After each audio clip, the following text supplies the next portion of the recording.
All right, welcome everyone. This is just a super quick video on how to redeem your points. So if you are using your LRPs and basically getting loyalty reward points every month, this is a super simple video to be able to show you how to redeem them. So once you have added your items into the cart, so you would basically either create a one-time order or go into your LRP, edit the order there, where you'll go in and see how many points you have. So for example, I have 308 points available. I've added these items into the cart. Then, for example, I wanted to purchase 2 of the deep blue stick. I have enough points to be able to use and redeem them for 2.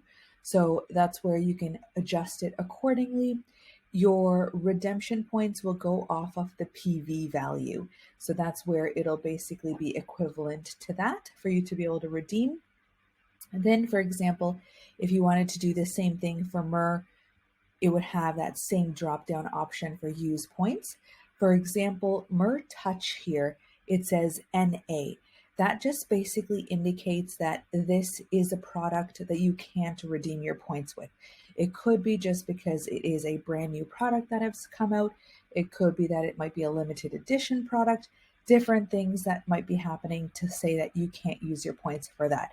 So that does happen for some of the products. However, I would recommend going through it, playing with your cart, redeeming all of your products at the same time, and then going to proceed to checkout. So for example, if you want to save and process on May 9th, if you're editing it through your loyalty rewards program, it won't let you redeem them. If you're redeeming points, you have to process to checkout or proceed to checkout and process now. So it has to be done that same day in order for the redemption to be taken place. And usually for the redemption, there's a redemption fee. I think sometimes for some of the regions or some of the countries, it is $4.99. So what I recommend is making sure that when you're redeeming these products, redeem them to get the maximum value out of it. So from there, you would basically go to the proceed to checkout, process now, and you're all set to get those free products. So I hope you like this super short video. Like and subscribe to the channel, and we'll see you next time.